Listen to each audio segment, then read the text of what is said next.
ونستعينه ونستغفره ونؤمن به ونتوكل عليه ونعوذ بالله من شرور أنفسنا ومن سيئات أعمالنا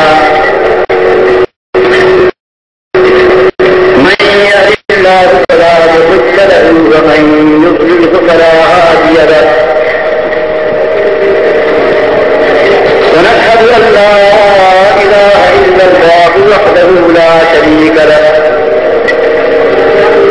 ونشهد أن سيدنا وحبيبنا ومولانا محمدا عبده ورسوله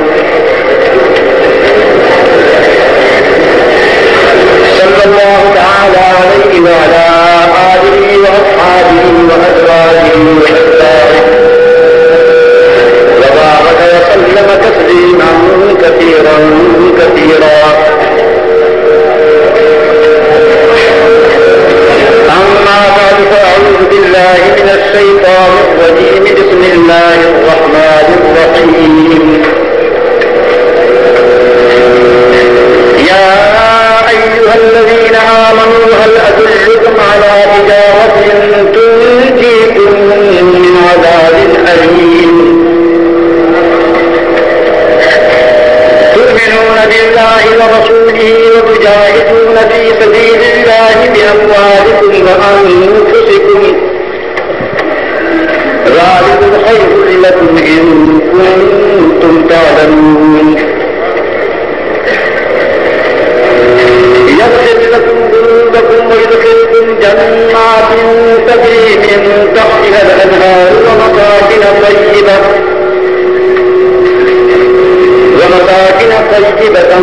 في جنات عدن ذلك الفوز العظيم. وأخرى تحبونها نصر من الله وفتح قريب وبشر المؤمنين. صدق الله العظيم. جناب صدر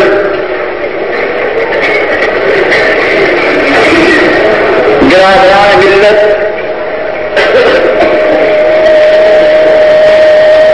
بزرگوں اور عزیز بھائیوں،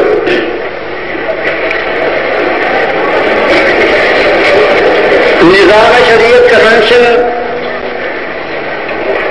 کا یہ آخری اجلاس ہے.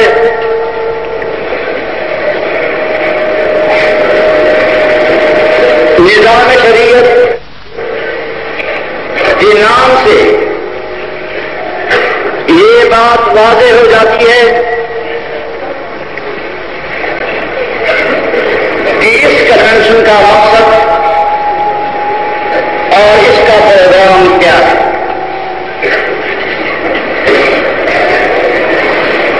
بڑے افسوس کے ساتھ کہنا پڑتا ہے کہ پاکستان بن جانے کے بعد 28-29 سال گزر چکے ہیں اور جبکہ یہ ملک اسلام کے نام سے حاصل کیا گیا تھا، شریعت کے نام سے یہ ملک مانگ وجود میں آیا تھا.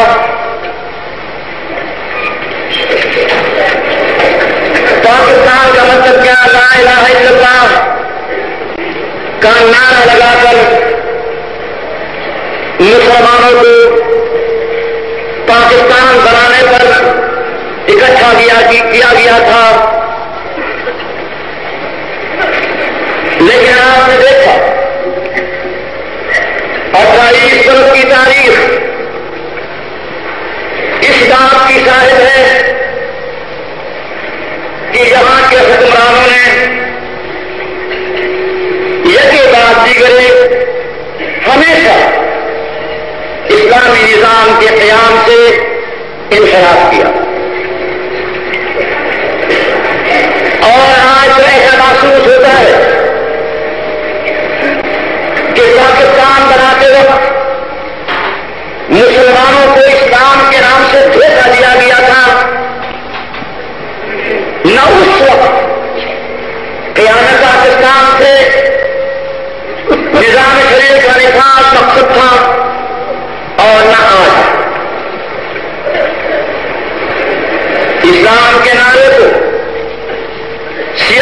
حاصل کی تکمیل کے لیے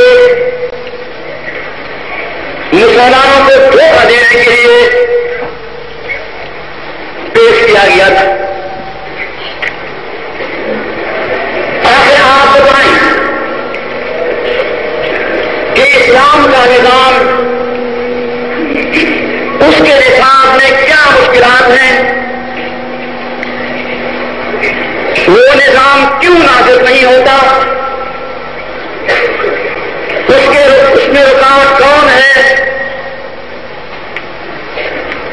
مسلمانوں کے متفقہ مطالبہ کو درجۂ اعتراض نہیں سمجھا جاتا. یہ جرم کس کا ہے؟ میں آپ کو بتانا چاہتا ہوں کہ چند لوگ، مغرب کا لوگ، ملک اور بیٹی لوگ جو پاکستان کی سیاست پر مسلسل چھائے رہے ہیں، یہ لوگ خود اسلام کے نظام میں رکاوٹ.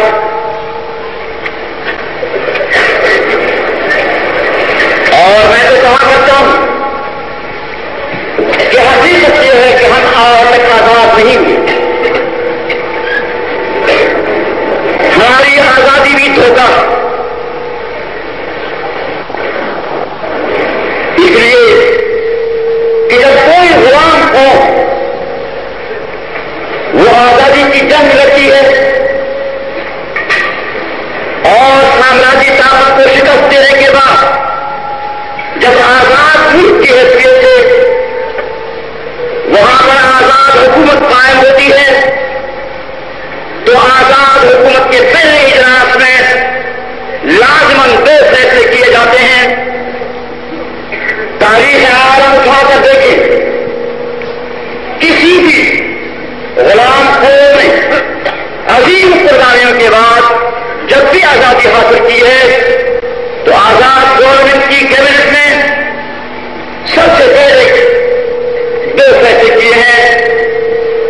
ایک فیصلہ یہ ہوتا ہے کہ آزادی کی جنگ میں قوم سے غداری کس نے کی، قوم کی غلامی کی زنجیروں کو مضبوط تر کرنے میں کون مصروف عمل تھے؟ سامراجی طاقتوں سے احساسات اور ثقافات حاصل کرنے والے کون تھے؟ اور نواب کے خطابات کس نے حاصل کیے؟ جاگیریں کس نے حاصل کی؟ اور قوم کے حقیقی غداروں کو باقاعدہ نشان لگا کر قوم کے سامنے انہیں غدار پیش کیا جاتا ہے اور غداری کے جرم میں انہیں سزائیں دی جاتی ہے. کسی کو گولی ماری جاتی ہے، کسی کو پھانسی کے تختوں پر لٹکایا جاتا ہے. اور وہ لوگ جنہوں نے قوم سے غداریاں کی تھیں وہ قوم میں ذلیل اور تباہ ہو کر رہ جاتے ہیں اور آزاد ملک کی کوئی جگہ نہیں ہوتی. ایک فیصلہ تو یہ ہوتا ہے. دوسرا فیصلہ یہ کیا جاتا ہے کہ وہ قوم تھے جنہوں نے آزادی کی جنگ لڑی، جن نے قربانیاں دی، جو شہید ہوئے، جو جنازت ہوئے، جن کی جائیدادیں ضبط ہوئی اور جنہوں نے گلے سڑے مرے، وہ قوم تھے. ان بہادروں کی بھی فہرست بنائی جاتی ہے اور انہیں قومی ہیرو قرار دیا جاتا ہے. انہیں اعزازات اور خطابات سے نوازا جاتا ہے. شہیدوں کی یادگاریں قائم کی جاتی ہیں، ان کی بھی ایک فہرست بنتی ہے. لیکن آپ دیکھیں کہ ہم بھی آزاد ہیں. ہماری آزادی کے بعد جو لوگ انگریزوں کے بوٹ پالش کرتے تھے، جو غدار تھے، آج پاکستان میں وہ بڑے اقتدار ہیں. سروں کے بیٹے، نوابوں کے بیٹے آج پاکستان کی کرسیوں پر براجمان ہیں. آج بھی وہ اس ملک میں معزز سمجھے جاتے ہیں جنہوں نے قوم سے غداریاں کی تھی. اور وہ لوگ جو اس وقت جیلوں میں تھے وہ آج بھی جیلوں میں ہیں. وہ لوگ جو انگریز کا مقابلہ کر کے انگریز کو یہاں سے نکل جانے پر مجبور کر رہے تھے، آج ان کے پیچھے سی آئی ڈی پھرتی ہے، ان کا تحفظ کیا جاتا ہے، انہیں صرف کارمک سمجھا جاتا ہے، انہیں آج غدار کہا جاتا ہے. عجیب بات ہے کہ جو انگریز سے گئے وہ تو قوم کے غدار ہوئے، اور جنہوں نے انگریزوں کے بوٹ پالش کیے وہ آج پاکستان کی کرسی پر براجمان ہیں. کیا دنیا میں کسی غلام قوم کی آزادی کے بعد ایسے واقعات سے آپ نے دیکھے؟ اس سے واضح ہو جاتا ہے کہ در حقیقت آزاد نہیں ہوئی. ہمارا مقابلہ انگریز کے گورے چمڑے سے نہیں تھا، ہمارا مقابلہ انگریز کی نیلی آنکھوں سے نہیں تھا، ہمارا مقابلہ انگریز کے جبر سے، ان کے تشدد سے، ان کی بےدینی سے اور پاکستان کے قوم کو تباہ کرنے کی پالیسیوں سے ہماری دشمنی تھی.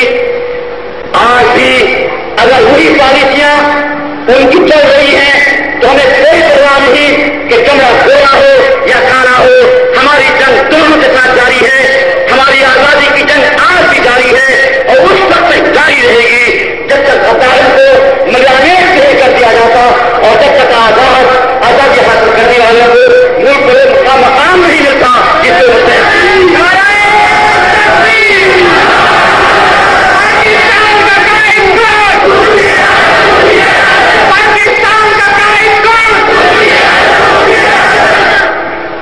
میرے نوجوان دوست، ہم کہاں تک صبر کریں؟ ہمارے صبر کے پیمانے میں بڑے ہو چکے ہیں. ہم دیکھتے ہیں کہ پاکستان کی کرسیوں کا راجان لوگ وہ خود پاکستان کی بھی آزاد نہیں. اور میں آپ سے کہوں گا کہ مشرقی پاکستان کے سکون کی ذمہ داری کس طرح؟ میں کہوں گا کہ بنگلہ دیش بنانے کی ذمہ داری کس طرح کرتی ہے؟ ہم نے تو پاکستان کو تقسیم نہیں کیا، اور میں کبھی کہتا ہوں کہ ہمارا مزاج وہ تقسیم کو قبول نہیں کرتا. ایک کبھی تقسیم ہوئی جب ہندوستان کو تقسیم کیا گیا تو ہمارے اوپر یہ الزام آج تک عائد کیا جاتا ہے کہ تم نے سر صغیر کی تقسیم میں حصہ نہیں لیا. اور اس کے بعد جو تقسیم ہوئی پاکستان کو پھر سے تقسیم کیا گیا، ہم نے اس کا مقابلہ کیا، لیکن یار لوگوں نے اسے تقسیم کر دیا. میں بتاؤں گا کہ پاکستان کو تقسیم کس نے کی. میرے مقام دوست، اگر ہم پہلی تقسیم میں بھی کہ سردار نہیں تھے، دوسری میں بھی نہیں تھے، تو ہمارا مزاج تقسیم نہ کرنے کا مزاج ہے. اب اگر تیسری تقسیم دی آئی تو وہ لوگ آئیں گے کہ ان کا مزاج تقسیم کا مزاج ہے، ہم تقسیم نہیں کریں گے. پاکستان کا قائد کون؟ پاکستان کا قائد کون؟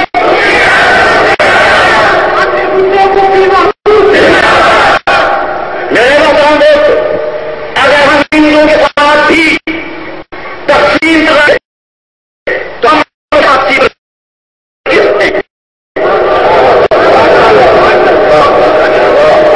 تقسیم کا الزام بھی ہمیں دیتے ہو کہ تم پاکستان کو پھر سے تقسیم کرنا چاہتے ہو، اور تقسیم نہ کرنے کا الزام بھی اکٹھے نہیں ہو سکتے. اقتدار سے عاجز ہو، تم تقسیم کر کے چلے آ رہے ہو، اور آئندہ خدا نخواستہ اگر پاکستان تقسیم کیا گیا تو اس کی ذمہ داری بھی تم پر عائد ہوگی، ہم پر عائد نہیں ہوگی.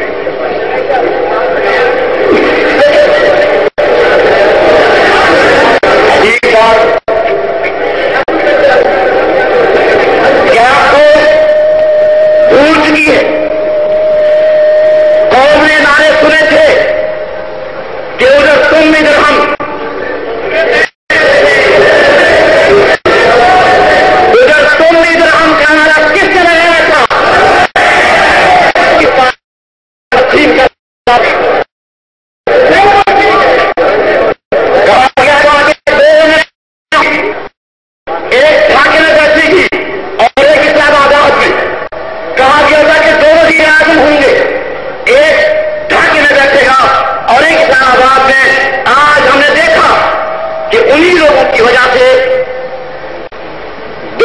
ریاست بھی بنے، 2 اسمبلیاں بھی بنی اور 2 ملک بھی بنے، ادھر قومی ذہن کا مظاہرہ بھی ہوا.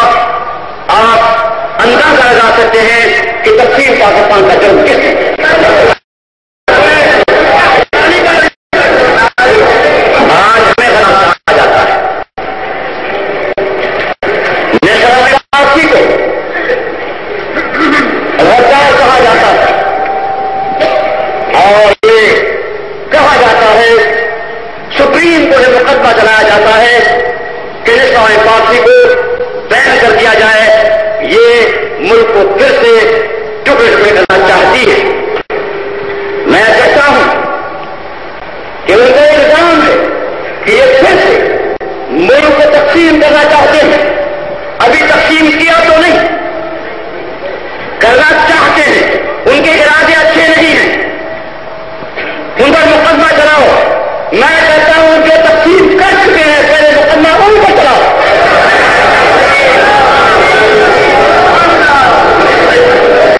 جو عملاً جرم کا ارتکاب کر چکے ہیں وہ ملک میں بنا رہے ہیں، ان کو کوئی مقدمہ نہیں چلتا. مقدمہ ان کو چلاؤ جو کہتے ہیں جرم رہے ہیں، ابھی جرم کیا نہیں. میں یہ کہوں گا کہ حقیقت میں آج تک آزادی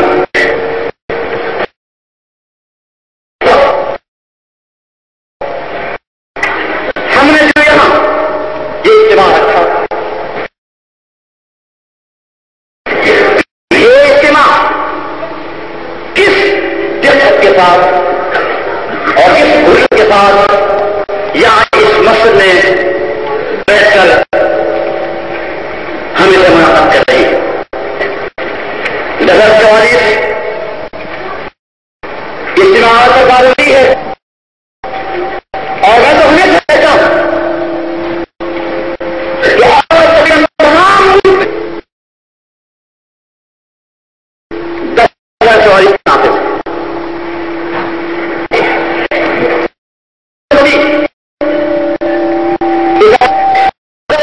یہ جیتا اور 2 اور 2.5 بھی کرتے ہیں.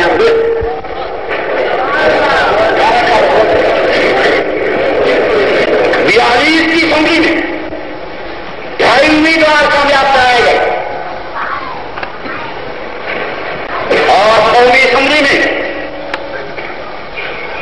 19 سیٹوں میں پیپلز پارٹی نے صرف 1 سیٹ جیتی، صرف 1. مردان کی سیٹ عبدالخالق خان نے جیتی، پیپلز پارٹی کے ٹکٹ پر جیتی. لیکن چند دنوں کے بعد عبدالخالق خان الگ ہو گئے اور آج وہ نیشنل اسمبلی میں ہمارے ساتھ بیٹھے ان کے ساتھ نہیں تھے. آج پیپلز پارٹی کا کوئی منتخب نمائندہ وہ نیشنل اسمبلی میں موجود نہیں ہے.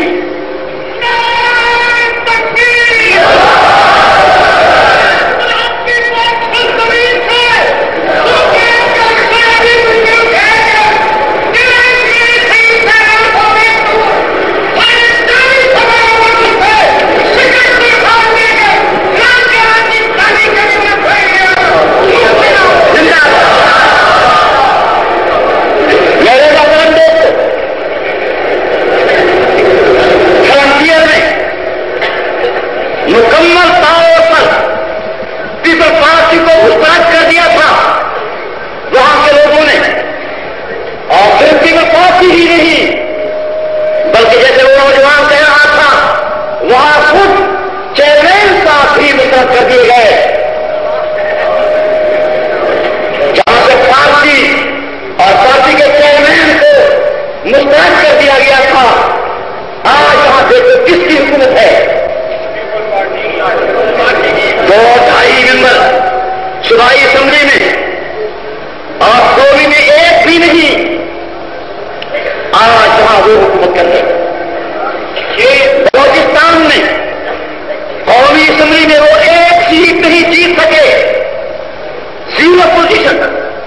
اور صوبائی اسمبلی میں بھی 0 پوزیشن. قومی اور صوبائی اسمبلی کے حلقوں سے پارٹی کی زبان پہ سب کرا دی گئی. کسی کچھ کی لیکن آج دیکھو بلوچستان میں کون حکومت کرتا ہے؟ اس سے معلوم ہوا کہ انتخابات کا، اسمبلیوں کا یہاں کوئی اعتبار نہیں. تم جیتے جب بھی حکومت ان کی، اور وہ جیتے جب بھی حکومت ان کی.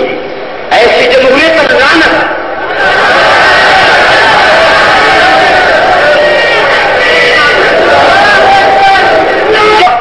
جو بلوچستان اسمبلی کی جو اسپیکر تھے، آپ جانتے ہیں کیا اس وقت حاصل گئی جو بلوچستان اسمبلی کے ممبر تھے ان پر بم پھینکا گیا، اسے قتل کر دیا گیا. خواجہ رفیق کو لاہور کے بڑے بازار میں شہید کر دیا گیا. اور ابھی احمد اللہ قصوری کے موٹر پر جب فائرنگ کی تو اس کے بعد بھی محترم کو شہید کر دیا گیا. اور پتہ نہیں کیا کیا واقعات ہوئے، لیکن کسی بھی قتل کے قاتل کو گرفتار نہیں کیا. اور کیا یہ 23 مارچ سن 73 راولپنڈی میں لیاقت باغ میں جو ہم پر 3-4 گھنٹے گولیاں چلائی گئی اور ہزاروں گولیاں ہمارے سڑکوں سے گزری، جس میں 12-13 جانیں وہ شہید ہوئی اور جس میں سینکڑوں آدمی زخمی ہوئے. یہ ایک جمعے کا دن تھا. جمعے کی روایت کے بعد کھلے دن ایک باغ میں منصوبے کرتے یہ سب کچھ کیا گیا، لیکن ایک بھی شخص گرفتار نہیں ہوا اور نہ عدالت نے اس کی تحقیقات کی.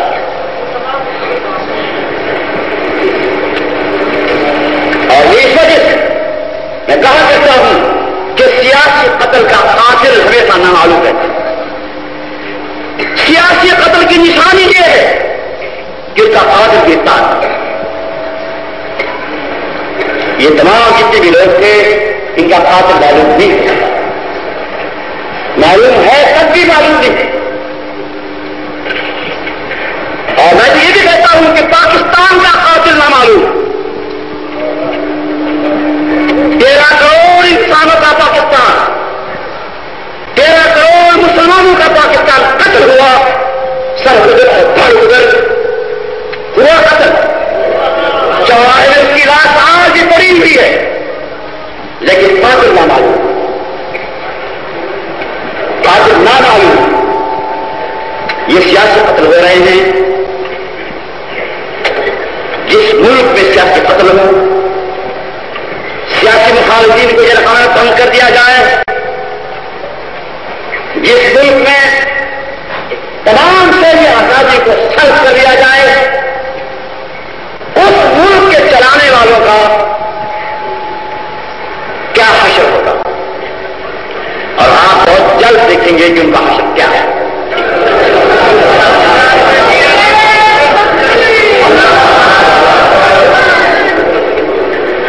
پہلے تو کہا جاتا تھا کہ سندھ اور بلوچستان کے لوگ غدار، فرنگیہ کے لوگ غدار، چھوٹے صوبوں کے لوگ اس لیے غدار ہیں کہ وہ صوبائی خود مختاری کا مطالبہ کرتے ہیں.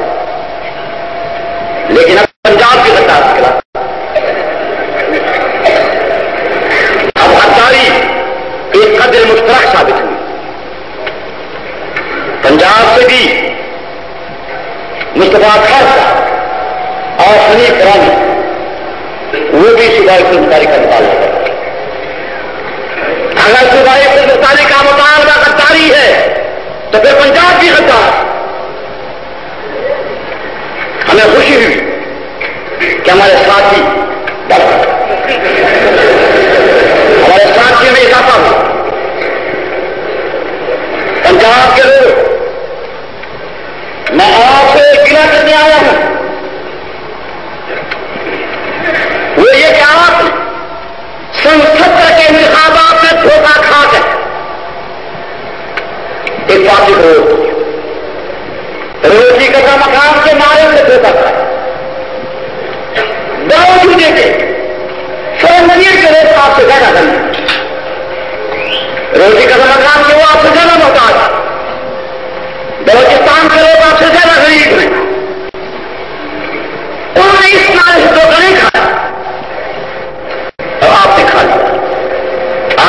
طلباء بھی ہیں، آپ میں تعلیم یافتہ لوگ بھی ہیں، کھاتے پیتے لوگ بھی تم ہو، ہمارے فرنسیئر بلوچستان کے پہاڑوں کے لوگ وہ اجٹ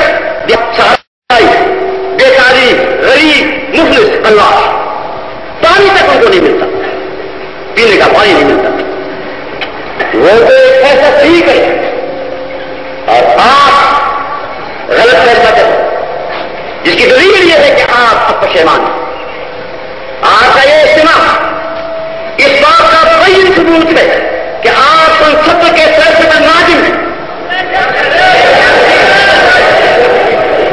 لیکن آپ بتائیں کہ ہم نے فیصلہ بھی صحیح کیا، ہم نے پیپلز پارٹی کو مسترد کر دیا،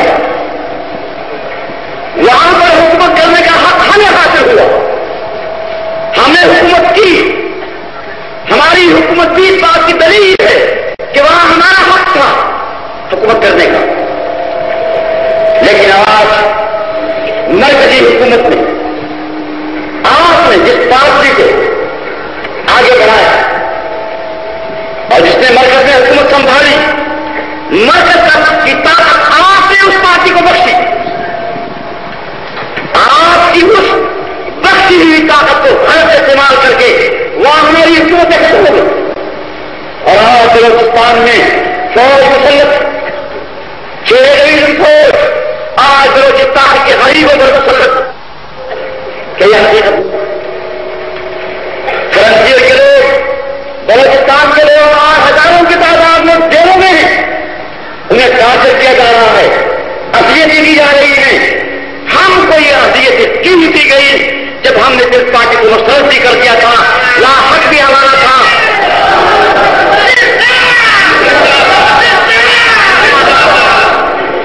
ہم کو یہ اذیتیں کیوں دی گئی؟ یہ آپ کی اس بخشی ہوئی طاقت کو بچوں نے استعمال کر کے وہاں ہمیں دباؤ کیا۔ تو میں کہتا ہوں، گرا کرنے آیا ہوں کہ تم لوگوں نے غلط استعمال کر کے ووٹ کا طاقت اس کو بخشی، آپ کی بخشی طاقت سے ہم پر ظلم کیا جا رہا ہے، ہمیں اذیت دی جا رہی ہے، ہمیں ٹارچر کیا جا رہا ہے، ہم پر فوج مسلط ہے، ہمیں جیل خانے میں بند کیا گیا، یہ ساری مصیبت آپ کی وجہ سے بڑھائی، آپ اپنا بیڑا بھی غرق کر دیا اور ہمارا بیڑا بھی غرق کر دیا۔ مجھے آپ سے شکایت ہے، میں گرا کرنے کا لیے ہمارا آپ پر قرضہ بنتا، ہمارا آپ پر قرضہ بنتا، اور میں قرضہ واپس دیں، میں قرضہ مانگنے کے تقاضا کرنے کے تمہارے پاس آیا ہوں، اور کیسے واپس دو گے؟ نئے انتخابات میں اپنے ووٹ کو ہمارے حق سے استعمال کرو اور ان سارے طاقتوں کا ساتھ نہ دو جس نے میں نقصان پہنچایا، اس کے بعد جب طاقت ہمارے پاس آئے گی تو آپ کا قرضہ اتر جائے گا۔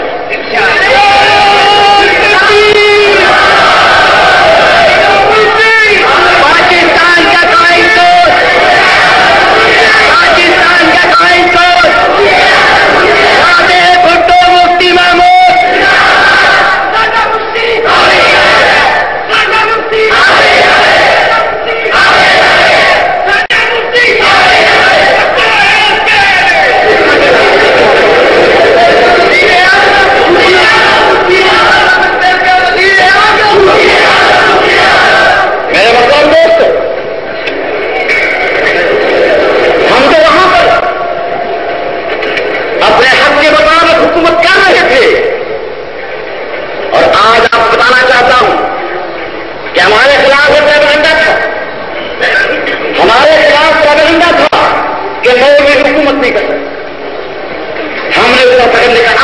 دے دیا، ہم ان سے اچھی حکومت کر سکتے ہیں۔ کیوں؟ یہ کیا حکومت ہے؟ دفعہ 44 کے بلبوتے پر حکومت کرنے والی کوئی حکومت نہیں، لاٹھی مار کر، گولیاں مار کر، آنسو گیس کے بم استعمال کر کے حکومت کرنا تو ذلیل انسان کا کام ہے۔ ہم نے بھی حکومت کی، حکومت کے دور میں میں یہ چیلنج کرتا ہوں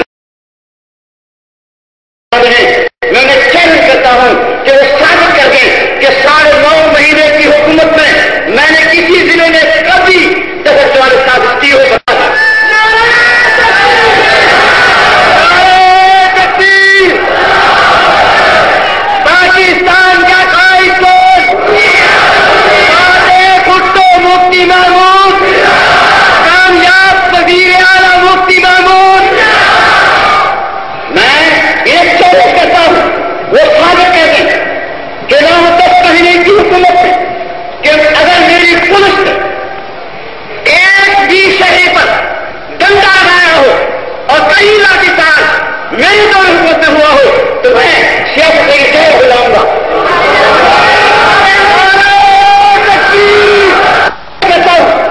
اگر وہ ثابت کر دیں کہ میرے دور حکومت میں پولیس کے بندوق کی ایک گولی بھی عوام کی طرف چلی ہو تو میں کا مقابلہ کرنا چھوڑ دوں گا.